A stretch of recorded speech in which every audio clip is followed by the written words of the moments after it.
Next to Shakespeare, Charles Dickens is the most recognized writer's name in the Western world.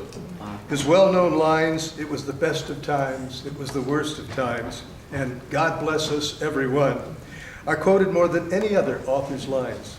It was he who changed the traditional Happy Christmas to Merry Christmas. Dickens published 15 major novels, but he's best remembered for A Christmas Carol, which he wrote in just 6 weeks. The young writer intended it to be a critical commentary on Victorian England, and many of the characters were modeled from his own family. His father was sentenced to debtor's prison.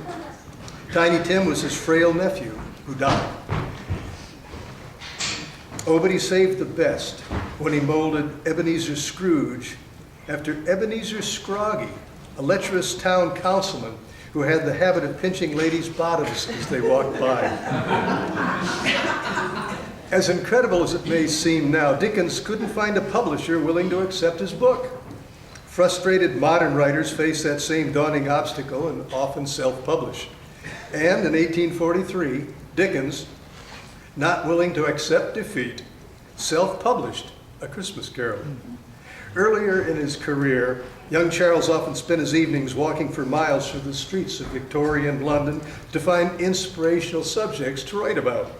His first book, entitled Sketches by Boz, after his little brother's nickname, was a flop. Dickens acknowledged this failure, wryly commenting that it fell stillborn from the press. Sometime later, that publisher was trying to find an ambitious young writer to provide captions for a book by a local artist. Glimpsing across a dusty bookshelf, he spotted Sketches by Boz, thus prompting a search with a whimsical theme: who the Dickens is Boz? They finally found the 21-year-old, or 23 at that time, and he had some very innovative suggestions. Instead of costly wood book covers and spines, use cardboard and replace high-quality paper with cheaper pulp. And instead of publishing the whole work in one volume, offer monthly sequels, leaving the reader twisting in the wind, so that he'd have to come back to find out what happened to the endangered hero. Thus was born the Pickwick Papers. In one fell swoop, Charles Dickens has invented the paperback, pulp fiction, the serial, and the cliffhanger. But that wasn't all. When the faithful readers returned for their last installment, there in front of them was a luxury-bound edition of the entire work. By now, their 19 monthly editions were just a pile of paper. They just had to have this consummate volume on their bookshelf. Oh, but wait, there's more.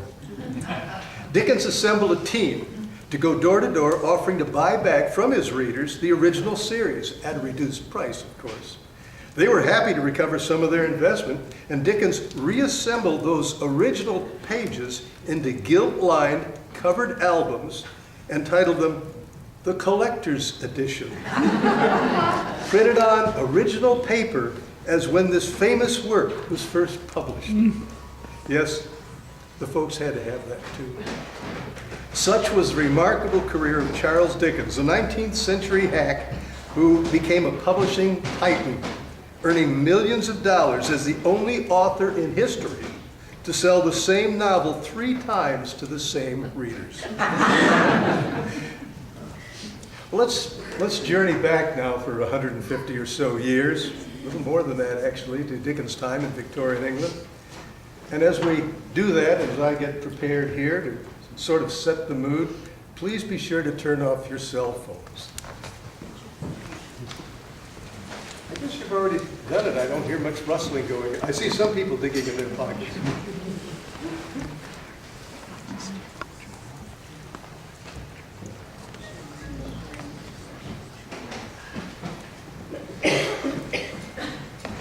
I know this has 2 sleeves. Judy, does this have 2 sleeves? Usually. Oh, wait a minute.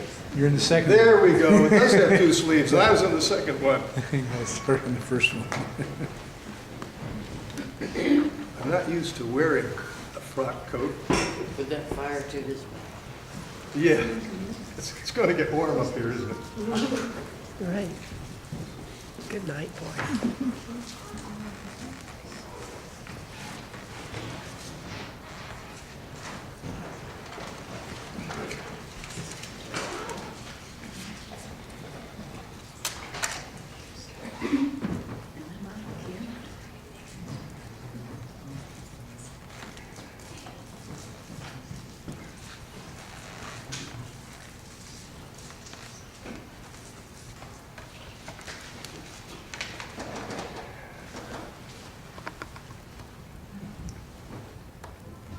Marley was dead. There was no doubt whatever about that. The register of his burial was signed by the clergyman, the clerk, the undertaker, and the chief mourner. Scrooge signed it, and Scrooge's name was good for anything he chose to put his hand to. Old Marley was dead as a doornail. I don't know what there is particularly dead about a doornail, but Marley was dead as a doornail. Scrooge and he were partners for many years. Scrooge never painted out old Marley's name. There it stood years afterwards above the warehouse door. Scrooge and Marley. Oh, but Scrooge was a tight-fisted, squeezing, grasping, clutching old sinner. The cold within him froze his old features, nipped his pointed nose, shriveled his cheeks, made his eyes red, his thin lips blue, and spoke out shrewdly in his shrill voice. He carried his own temperature with him, and he didn't thaw 1 degree at Christmas. Nobody ever stopped him in the street to say, "My dear Scrooge, how are you?" Even blind men's dogs, when they saw him coming, would tug their owners into doorways. But what did Scrooge care? It was the very thing he liked, warning all human sympathy to keep its distance. Once upon a time, upon a Christmas Eve, old Scrooge sat busy in his counting house. It was cold, bleak, biting, foggy weather. His clerk, in a dismal little cell, was copying letters. Scrooge had a very small fire, but the clerk's fire was so very much smaller that it looked like one coal. But Scrooge kept the coal box in his own room, and so the clerk put on his white comforter and tried to warm himself at the candle. "Merry Christmas, Uncle. God save you," cried the cheerful voice of Scrooge's nephew. It was the first notice Scrooge had of his approach. "Bah," said Scrooge. "Humbug." "Christmas a humbug, Uncle? You don't mean that, I'm sure." "I do. Out with Merry Christmas. What's Christmas time to you but a time for paying bills without money? A time for finding yourself a year older and not an hour richer. If I had my will, every idiot who goes about with Merry Christmas on his lips should be boiled with his own pudding and buried with a stake of holly through his heart." "Uncle." "Nephew, keep Christmas in your own way and let me keep it in mine." "Keep it? But you don't keep it." "Let me leave it alone then. Much good it's ever done you." "There are many things from which I have derived good, but without profit," said the nephew. "I've always thought of Christmas time as a good time, a kind, forgiving, charitable, pleasant time. The only time in the long calendar year when men and women seem to open their hearts freely and think of all people as fellow travelers. And therefore, Uncle, though it has never put a scrap of gold or silver in my pocket, I believe that it has done me good, and I say, God bless it." The clerk in the little room applauded. "Let me hear another sound from you," said Scrooge, "and you'll keep your Christmas by losing your situation." "Don't be angry, Uncle. Come and dine with us tomorrow." "Good afternoon." I'm sorry with all my heart to find you so resolute. So, a Merry Christmas, Uncle." "Good afternoon." "And a Happy New Year." "Good afternoon." The clerk, in letting Scrooge's nephew out, had let 2 other people in. They were pleasant, now stood with their hats off in Scrooge's office. They bowed to him. "Scrooge and Marley's, I believe," said one of the gentlemen, referring to a list.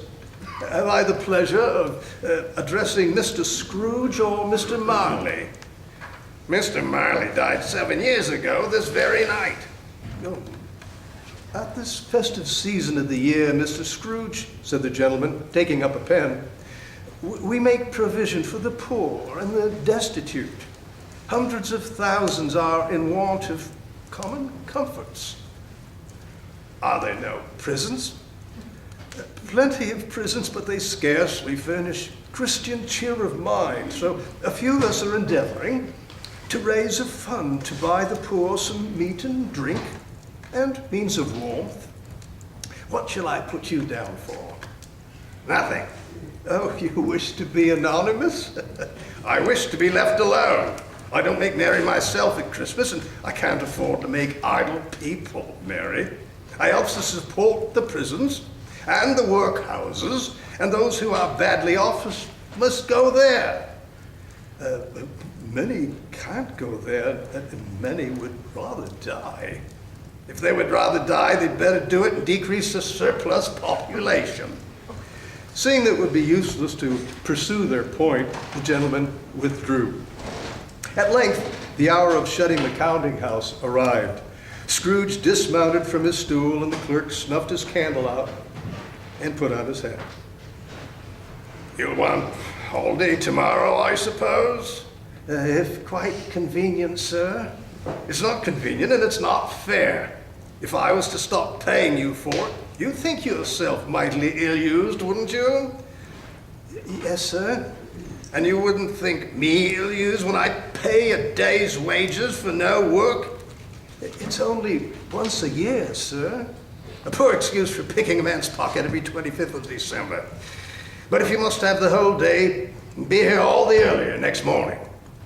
The clerk promised that he would, and Scrooge walked out with a growl. Scrooge took his melancholy dinner in his usual melancholy tavern, read all the newspapers, and went home. He lived in chambers which had once belonged to his deceased partner, a gloomy suite of rooms, and nobody lived in it but Scrooge. There was nothing particular about the knocker on the door of this house. Scrooge had seen it night and morning during his whole residence in that place, and yet Scrooge, having his key in the lock of the door, saw not a knocker but Marley's face. Scrooge says, "Pooh, pooh," and closed the door with a bang. The sound resounded through the house like thunder. Scrooge fastened the door and walked up the stairs slowly, trimming his candle as he went. Darkness is cheap, and Scrooge liked it. But before he shut his heavy door, he walked through his rooms to see that all was right. He had just enough recollection of that face to desire to do that. Nobody under the table, nobody under the sofa, nobody in the closet. Quite satisfied, he closed his door and double-locked himself in, which was not his custom. Thus secured against surprise, he took off his cravat, put on his dressing gown, slippers, and nightcap, and sat down before the very low fire to take his gruel. As he threw his head back in the chair, his glance happened to rest upon a disused bell that hung in the room for some purpose now forgotten. As he looked, he saw this bell begin to swing. Soon it rang out loudly, and so did every bell in the house. The bells ceased, but were succeeded by a clanking noise deep down below, as if some person were dragging a heavy chain in the wine cellar. Scrooge remembered to have heard that ghosts in haunted houses were described as dragging chains. He heard the noise much louder on the floors below, then coming up the stairs, then coming straight toward his door. "It's humbug. I won't believe it."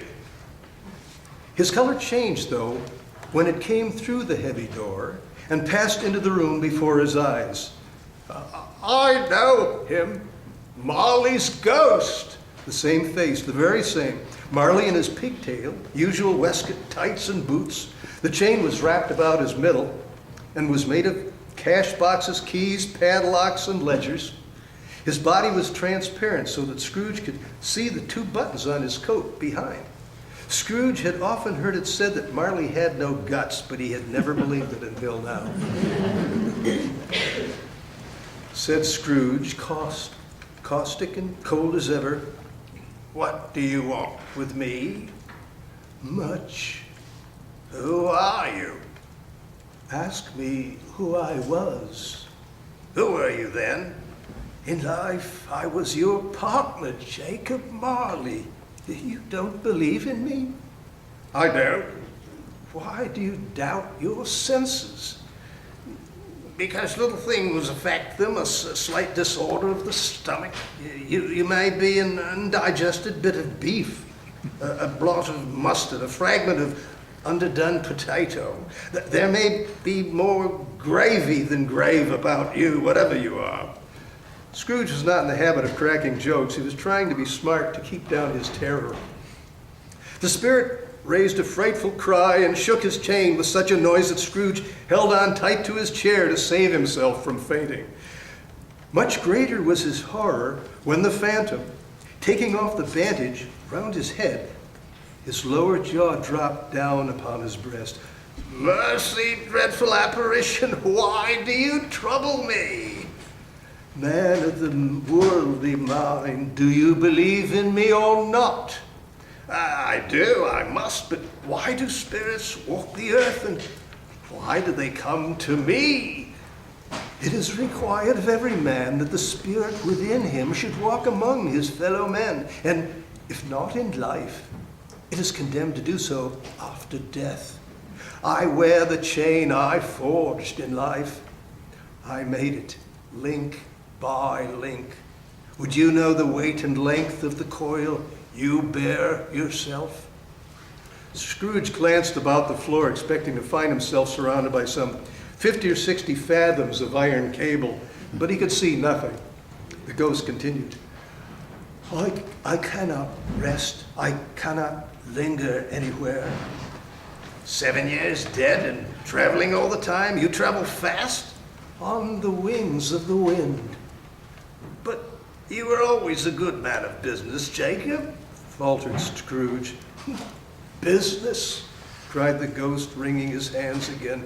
"Mankind was my business. Charity, mercy, benevolence were all my business. The dealings of my trade were but a drop of water in the ocean of my business. I am here tonight to warn you that you have yet a chance of escaping my fate. You will be haunted by 3 spirits." "I think I'd rather not." Expect the first when the bell tolls 1. For your own sake, remember what has passed between us." The apparition walked backward from him and floated out upon the bleak, dark night. Scrooge examined the door by which the ghost had entered. It was double locked as he had locked it with his own hands, and the bolts were undisturbed. Scrooge tried to say humbug, but stopped at the first syllable. From the emotion he had undergone and the lateness of the hour, he went straight to bed and fell asleep instantly. Scrooge awoke as the church clock tolled a deep, dull 1. Light flashed in the room, and the curtains of his bed were drawn aside by a strange figure like an old man diminished to a child's proportions. Its hair, which hung about its neck and down its back, was white with age. "Are you the spirit whose coming was foretold to me?" "I am the ghost of Christmas past." "Long past?" "No, you're past. The thing that you will see with me are shadows of the things that have been. Rise and walk with me." It would have been in vain for Scrooge to plead that the weather and the hour were not adapted to pedestrian purposes, that he was clad but lightly in his slippers and dressing gown and nightcap, and that he had a cold. The grasp was not to be resisted. They passed through the wall and then stood upon an open country road. "Good heavens," said Scrooge. I was a boy here." He was conscious of 1,000 odors floating in the air, each one connected with 1,000 thoughts and hopes long, long forgotten. "You recollect the way?" inquired the spirit. "Remember it? I could walk it blindfolded." They walked along the road until a little market town appeared in the distance. Some shaggy ponies were now seen trotting toward them, with boys on their backs, in great spirits, shouting to each other. Scrooge knew and named every one of them. Why was he rejoiced beyond all bounds to see them? Why did his cold eye glisten and his heart leap up as they went past? Why was he filled with gladness when he heard them give each other "Merry Christmas"? They left the high road and soon approached a large house, but one of broken fortunes. The walls were damp, mossy. The windows were broken, the gates decayed. Entering the dreary hall and glancing through the doors, its many rooms were poorly furnished, cold, and vast. In a long, bare room, a lonely boy was reading near a feeble fire. Scrooge sat down and wept to see his poor, forgotten self as he used to be.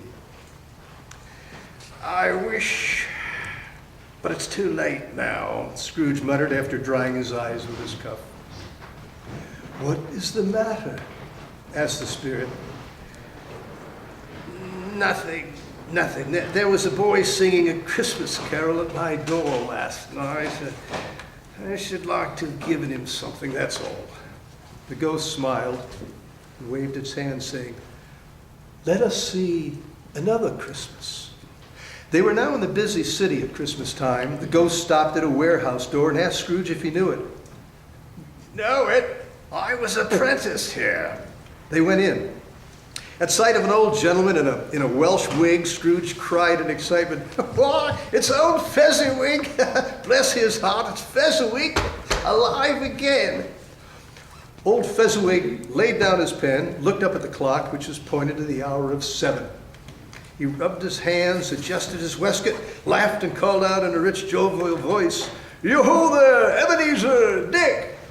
Scrooge's former self, a young man, came briskly in, accompanied by his fellow apprentice. "Dick Wilkins, to be sure," said Scrooge to the ghost. "My old fellow apprentice, bless me. Yes, there he is. He's very much attached to me, was Dick." Poor Dick. Dear, dear. "Yo-ho, my boys," said Fezziwig. "No more work tonight. Christmas Eve, Dick, Ebenezer. Let's have the shutters up before a man can say Jack Robinson. Clear away, me lads, and let's have lots of room here." Every movable was packed off. The floor was swept and watered. The lamps were trimmed, fuels heaped upon the fire, and the warehouse was bright as a ballroom. In came a fiddler with a music book and tuned like 50 stomach aches. In came Mrs. Fezziwig, one vast, substantial smile. In came 3 Miss Fezziwigs, and lovable. In came all the young men and women employed in the business, the housemaid, the baker, the cook, the milkman. Away they all went, 20 couples at once, hands half round and back again the other way, down in the middle and up again, round and round. There were more dances, and there was cake, cold roast, mince pies, and plenty of beer. But when the fiddler struck up Sir Roger de Coverley, old Fezziwig danced with Mrs. Fezziwig, as did 20 pairs of partners, people who would dance and had no notion of walking. When the clock struck 11, the ball broke up. Mr. and Mrs. Fezziwig took their stations on either side of the door, and shaking hands with every person individually as he or she went out, wished him or her a Merry Christmas. "A small matter," said the ghost, "to make these silly folks so full of gratitude. He has spent but a few pounds of your mortal money. Is that so much that he deserves this praise? What's the matter?" "Nothing particular." "Something, I think." No. I should like to be able to say a word or two to my clerk just now. That's all." "My time grows short," observed the spirit. "Quick." Scrooge now saw himself a man in the prime of life. He sat by the side of a fair young girl in a black dress in whose eyes were tears. "It matters little," she said softly to Scrooge's former self. "To you, very little. Another idol has displaced me, and if it can comfort you in time to come as I would have tried to do, I have no cause to grieve." "What idol has displaced you?" "A golden one. I've seen your noble aspirations fall, one by one, until the master passion, gain, engrosses you." "Even if I've grown so much wiser, what then? I'm not changed toward you." She shook her head. "Our contract is an old one, made when we were both poor and content to be so. You are changed. When it was made, you were another man. I was a boy. That which promised happiness when we were one in heart is fraught with misery now. I have thought of this enough that I release you. Have I ever sought release from our engagement? In words, no, never. In what then? In a changed nature, in an altered spirit, in everything that made my love of any worth or value in your sight. Would you seek me out and try to win me now? No. Or choosing me, do I not know that your regret would surely follow? I do, and I release you with a full heart for the love of him you once were. May you be happy in the life you have chosen. And she left him. Spirit, said Scrooge, show me no more. One shadow more, exclaimed the ghost. No more, cried Scrooge. I don't wish to see it. But the relentless ghost forced him to observe a room, not a very large, but full of comfort. Near the winter fire sat a beautiful young girl, so like that lass that Scrooge believed it was the same until he saw her, now a comely matron, sitting opposite her daughter. A knocking at the door was heard in time to greet the father, laden with Christmas toys and presents, the joy, the gratitude, the ecstasy. Scrooge looked on more attentively than ever when the master of the house, having his daughter leaning fondly on him, sat down with her and her mother at his fireside. And we thought that such a creature, quite as graceful and as full of promise, might have called him father, and might have been a springtime in the haggard winter of his life. His sight grew very dim indeed. Belle, said the husband with a smile, I saw an old friend of yours this afternoon. She added, laughing as he laughed, Mr. Scrooge? Mr. Scrooge it was. I passed his office window and he had a candle inside.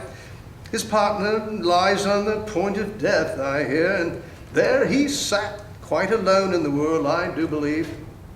Spirit, said Scrooge in a broken voice, remove me from this place. I cannot bear it. Take me back. Haunt me no longer. I told you these were shadows of things that have been, said the ghost. They are what they are. Do not blame me. As he struggled with the spirit, he was overcome by drowsiness in his own bedroom. He had barely time to reel to bed before he sank into a heavy sleep. Waking, Scrooge found that his bedroom and adjoining sitting room were now hung with green leaves of holly, mistletoe, and ivy, a mighty blaze roaring up the chimney. Heaped upon the floor were turkeys, geese, game, mince pies, plum puddings, hot chestnuts, cherry-cheeked apples, juicy oranges, luscious pears, immense cakes, and great bowls of punch. There sat a jolly giant. Come in and know me better, man. I am the ghost of Christmas present. Spirit, conduct me where you will. Last night I learned a lesson. Tonight, if you have to teach me, let me profit by it. Touch my robe. The room vanished instantly, and they stood in the city streets upon a snowy Christmas morning. Scrooge and the ghost passed on to Scrooge's clerk's house. There was Mrs. Cratchit, dressed in ribbons. She laid the tablecloth, assisted by one of her daughters, also in ribbons, while Master Peter Cratchit plunged a fork into the saucepan of potatoes. Two smaller Cratchits, boy and girl, came tearing in, screaming that they had smelt the goose and known it for their own. Basking in luxurious thoughts of sage and onions, these young Cratchits danced about the table as Master Peter Cratchit blew the fire until the slow potatoes, bubbling up, knocked loudly at the saucepan lid to be let out and peeled. Here's Martha, Mother, cried the two young Cratchits. Why, bless your heart alive, my dear. How late you are, said Mrs. Cratchit, kissing her a dozen times and taking off her shawl and bonnet for her. There's Father coming, cried the two young Cratchits, who were everywhere at once. In came Bob and Tiny Tim upon his shoulder. He bore a little crutch, his limbs supported by an iron frame. The two young Cratchits hustled Tiny Tim off to the wash house to hear the pudding singing in the copper. "And how did little Tim behave?" asked Mrs. Cratchit after Bob had hugged his daughter to its heart's content. "As good as gold," said Bob, "and better. He gets thoughtful, sitting by himself so much. He told me that he hoped that people saw him in the church because he was a cripple, and it might be pleasant to them to remember on Christmas Day who made lame beggars walk and blind men see." Bob's voice was tremulous when he told them this, and trembled more when he said Tiny Tim was growing strong and hearty. Back came Tiny Tim before another word was spoken. Bob, turning up his cuffs, compounded some hot mixture in a jug with gin and lemons, and stirred it around and around and put it on the fireplace to simmer. Mrs. Cratchit made the gravy hissing hot. Master Peter mashed the potatoes with incredible vigor. Miss Belinda sweetened up the applesauce. Martha dusted the hot plates. Bob took Tiny Tim beside him, and the two young Cratchits set chairs for everybody. At last the dishes were set and grace was said. It was succeeded by a breathless pause as Mrs. Cratchit, looking slowly all along the carving knife, prepared to plunge it in the breast. And when she did, when the long-expected gush of stuffing issued forth, one murmur of delight rose all around. Bob said he didn't believe there ever was such a goose cooked. Its tenderness, flavor, size, and cheapness were the themes of universal admiration. Eked out by applesauce and mashed potatoes, it was sufficient dinner for the whole family. Indeed, as Mrs. Cratchit said with great delight, surveying one small atom of a bone upon the dish, they hadn't ate it all. Mrs. Cratchit left the room, nervous to take the pudding up and bring it in. Suppose it should not be done enough. Suppose it should break in, turning out. Suppose somebody should have got over the wall of the backyard and stolen it. All sorts of horrors were supposed. Hello, a great deal of steam. The pudding was out of the copper. A smell like washing day. That was the cloth. A smell like an eating house and a pastry cook next door to each other with a laundress next to there. That was the pudding.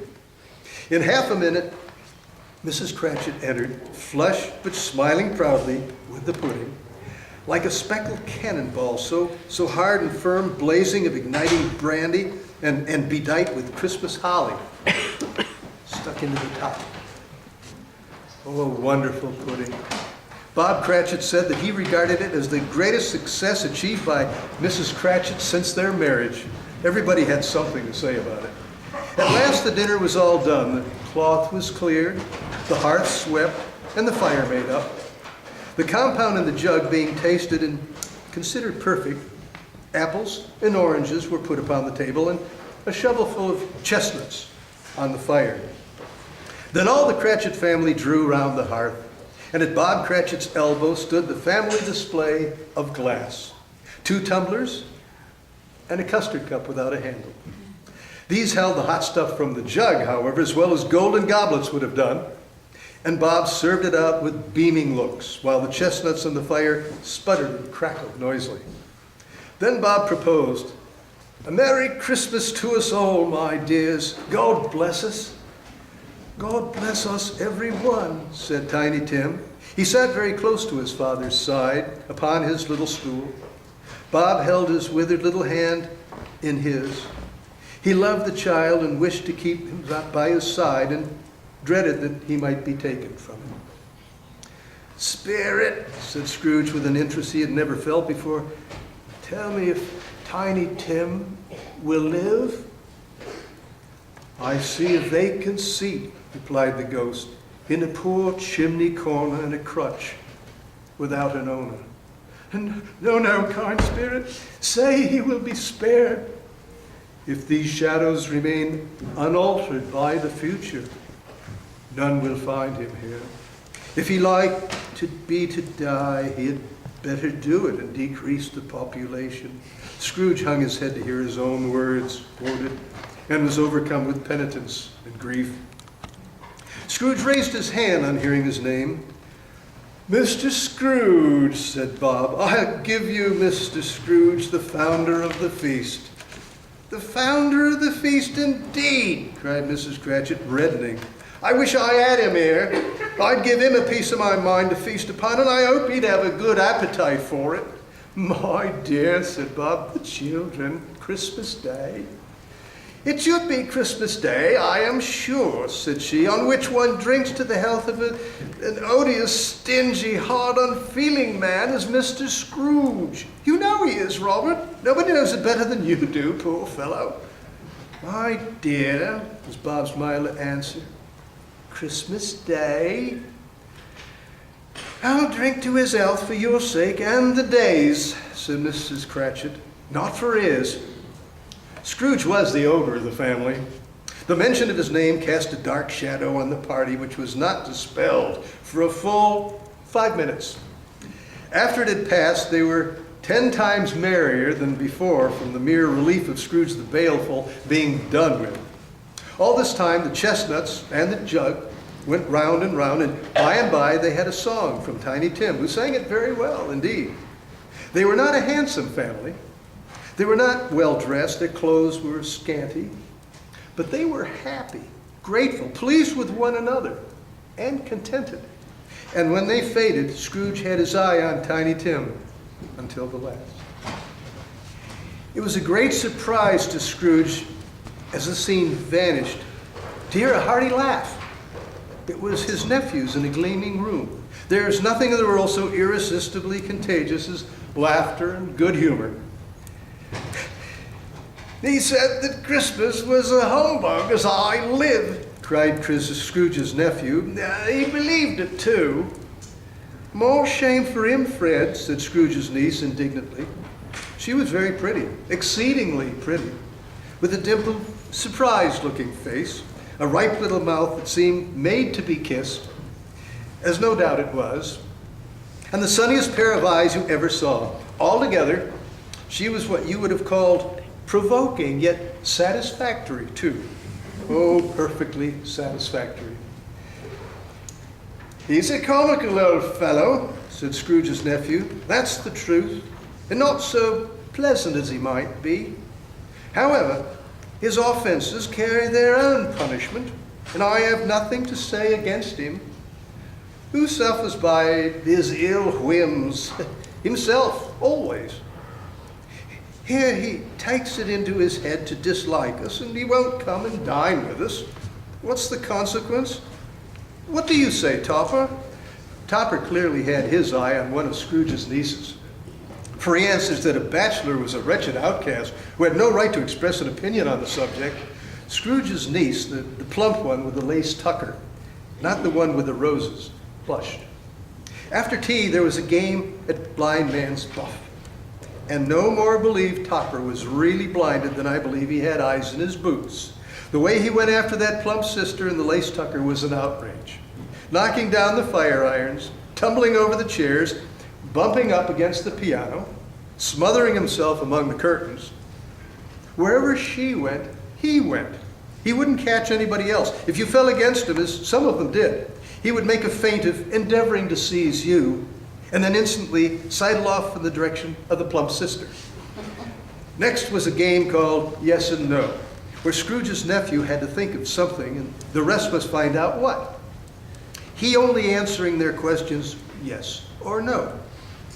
He was thinking of an animal, a rather disagreeable animal, an animal that growls sometimes and talks sometimes, and lived in London and walked about the streets, and was not a horse or a cow or a dog or a pig or a cat or a bear. At last the plump sister cried out, "I know what it is, Fred, I know what it is. It's your Uncle Scrooge," which it certainly was, though some objected that the reply to "Is it a bear?" ought to have been yes. But the whole scene passed, and Scrooge and the spirit were again on their travels. Much they saw, and far they went.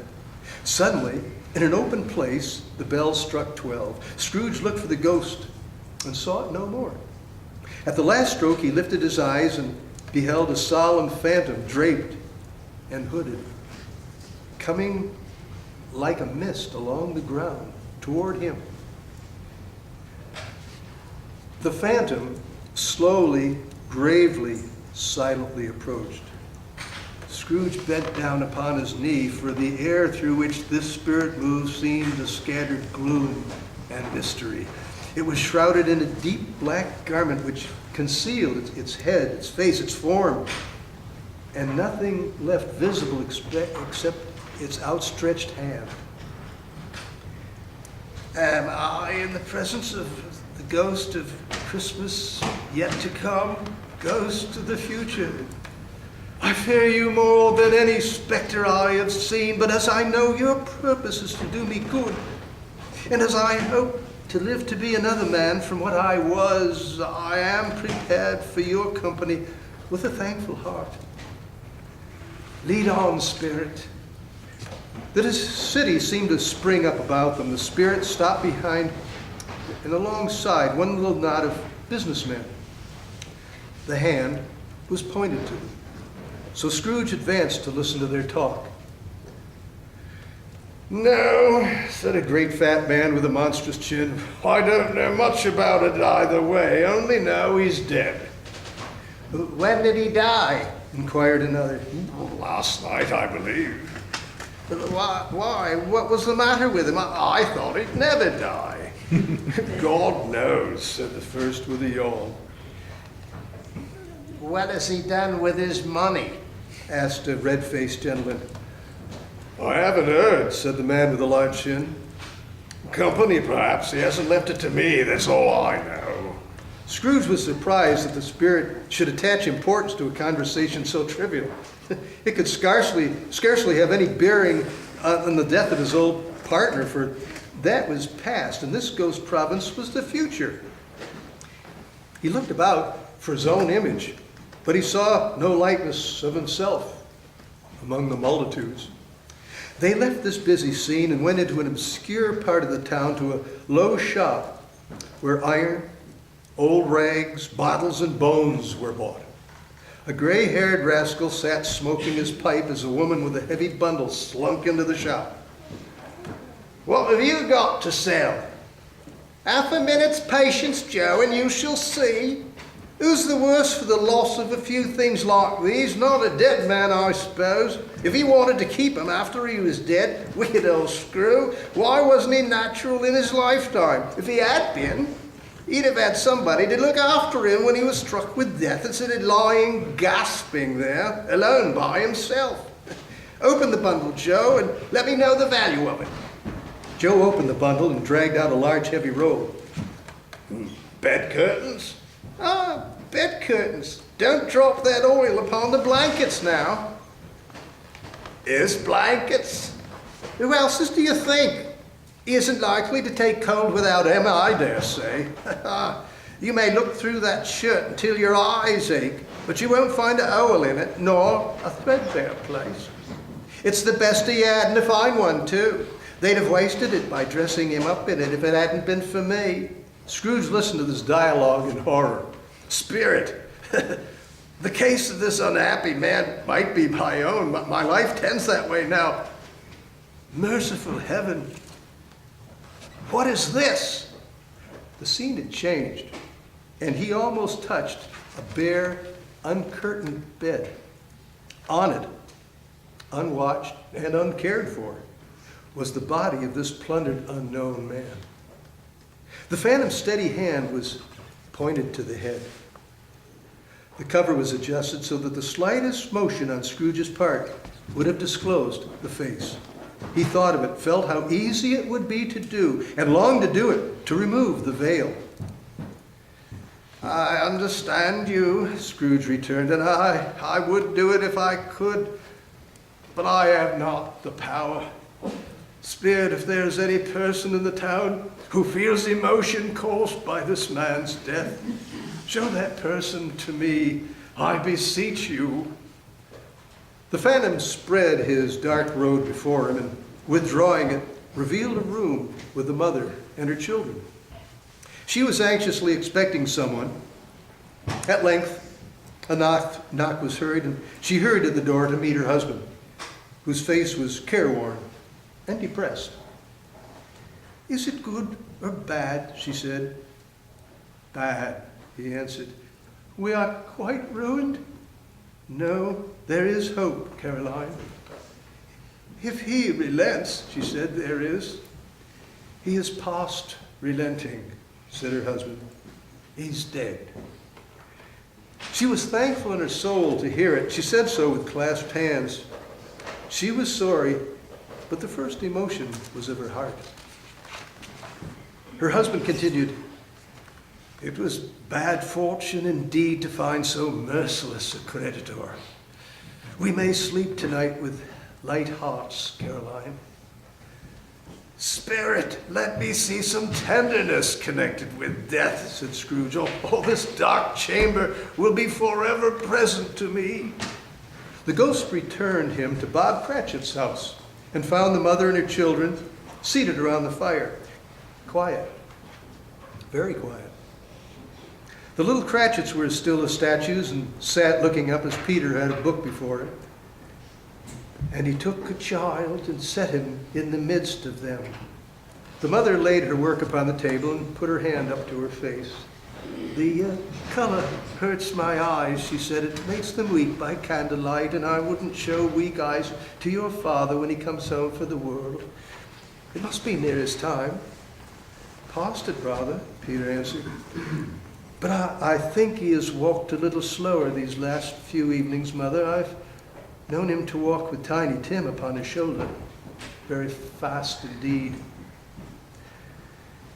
But he was very light to carry, and his father loved him so that it was no trouble.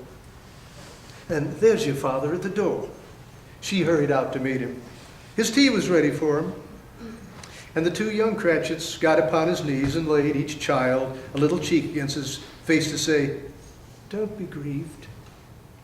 Bob was very cheerful with them. He looked at the work upon the table and praised Mrs. Cratchit and the girls. They would be done long before Sunday, he said. "Sunday? You went today then, Robert?" "Yes, my dear," returned Bob. "I wish you could have gone. It would have done you good to see how green a place it is. But you'll see it often." "My little child." He broke down all at once. He couldn't help it. "Spectre," said Scrooge, "tell me who that man was with the covered face whom we saw lying dead." The ghost conveyed him to a dismal, wretched churchyard. The spirit stood among the graves and pointed down to one. "Before I draw near to that stone to which you point, answer me one question. Are these the shadows of things that will be, or are they the shadows of things that may be only? Men's courses lead to certain ends, but if the courses be departed from, the ends will change. Say it is thus with what you show me." The spirit was as immovable as ever. Scrooge crept toward the stone, trembling as he went, following the finger, and read on the neglected grave, "Ebenezer Scrooge." "Am I that man who lay upon the bed? Oh, spirit, oh, no, hear me. I'm not the man I was. Why show me this if I am past all hope? Assure me that I may yet change these shadows you have shown me. I will honor Christmas in my heart and try to keep it all the year. I will not shut out the lessons that I have been taught. Oh, tell me, I may sponge away the writing on this stone." Holding up his hands in one last prayer to have his fate reversed, he saw the phantom's hood and dress as it shrunk and dwindled down into his own bedpost, in his own room. Best and happiest of all, the time before him was his own to make amends in. He heard the church bells ringing out the loudest, lustiest peals he had ever heard. Running to the window, he opened it and put out his head to see a clear, bright, stirring, golden day. "What's today?" cried Scrooge, calling downward to a boy in Sunday clothes. "Today? Why, Christmas Day." "It's Christmas Day? I haven't missed it. Hello, my fine fellow." "Hello." "Did you know the butcher's shop on the next street at the corner?" "I should hope." "An intelligent boy, a remarkable boy. Do you know whether they've sold the prize turkey that was hanging there? Not the little prize turkey, the big one." "What, the one as big as me?" "What a delightful boy. It's a pleasure to talk to him." "Yes, my buck." It's hanging there now." "Is it? Go and buy it." "What?" exclaimed the boy. "Go and buy it and tell him to bring it here, that I may give him the direction where to take it. Come back with the men, and I'll give you a shilling. Come back with him in less than 5 minutes, and I'll give you half a crown." The boy was off like a shot. "I'll send it to Bob Cratchit's. He shan't know who sends it. It's twice the size of Tiny Tim." It was a turkey. He never could have stood upon his legs, that bird. He would have snapped them off like sticks of sealing wax. Scrooge dressed himself in the best and got out into the streets. The people were pouring forth, and Scrooge regarded everyone with a delighted smile. He looked so irresistibly pleasant that 3 or 4 good-humored fellows said, "Good morning, sir. A Merry Christmas to you." And Scrooge often said afterwards that of all the blithe sounds he had ever heard, these were the blithest in his ears. He had not gone far when, coming toward him, was the gentleman who had walked into his counting house the day before and said, "Scrooge and Marley's, I believe." "My dear sir," said Scrooge, taking the old gentleman by both hands, "how do you do? I hope you succeeded yesterday. It was very kind of you. A Merry Christmas to you." "Mr. Scrooge?" "Yes, that is my name, and I fear it might not be pleasant to you. Allow me to ask your pardon, and will you have the goodness," here Scrooge whispered into his ear. "Lord bless me," cried the gentleman. "My dear Mr. Scrooge, are you serious?" "If you please," said Scrooge, "not a farthing less. A great many back payments are included in it, I assure you. Will you do me that favor?" My dear sir," said the other, shaking hands with him, "I don't know what to say to such munificent." "Don't say anything, please," retorted Scrooge. "Come and see me, will you?" "Oh, I will," cried the gentleman. Scrooge walked the streets, went to church, patted children on the head, looked down into kitchens of houses and up into their windows, and found that everything could yield him pleasure. He had never dreamed that anything could give him so much happiness. In the afternoon, he turned toward his nephew's house. He passed the door a dozen times before he had the courage to go up and knock, but he made a dash and did it. "Is your master at home, my dear?" said Scrooge to the girl at the door. "Yes, sir. He's in the dining room, sir, with his mistress." "He knows me," said Scrooge. "Fred, it is I, your Uncle Scrooge. I've come to dinner. Will you let me in, Fred?" Let him in. It's a mercy he didn't shake his arm off. He was at home in 5 minutes. Wonderful party, wonderful games, wonderful happiness. But he was early at the office next morning. Oh, he was early there. If he could only catch Bob Cratchit coming late. That was the thing he had his heart set upon. And he did it. The clock struck 9. No Bob. A quarter past. No Bob. Bob was full 18 and a half minutes behind. Scrooge sat with his door wide open that he might see him come in. Bob's hat was off before he opened the door. He was on his stool in a jiffy, driving away with his pen as if he were trying to overtake 9 o'clock. "Hello," growled Scrooge in his accustomed voice, as near as he could feign it.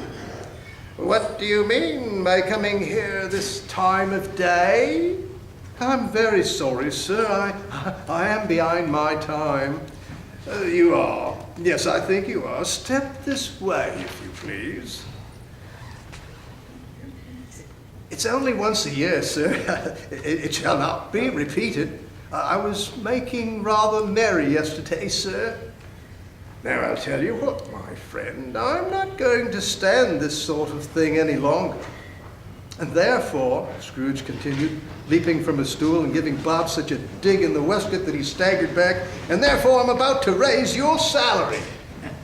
Bob trembled. "A Merry Christmas, Bob," said Scrooge as he clapped him on the back. "A merrier Christmas, Bob, my good fellow, than I have given you in many a year. I'll raise your salary and assist your struggling family, and we'll discuss your affairs this very afternoon over a bowl of punch, Bob. Make up the fires and buy a second coal scuttle before you dot another I, Bob Cratchit." Scrooge was better than his word. He did it all and infinitely more. And to Tiny Tim, who did not die, he was a second father. He became as good a friend, as good a master, and as good a man as the good old city knew. Some people laughed to see the alteration in him, but his own heart laughed, and that was quite enough for him. He had no further discourse with spirits, and it was always said of him that he knew how to keep Christmas well. May that truly be said of us. And so, as Tiny Tim observed, God bless us, everyone. Amen.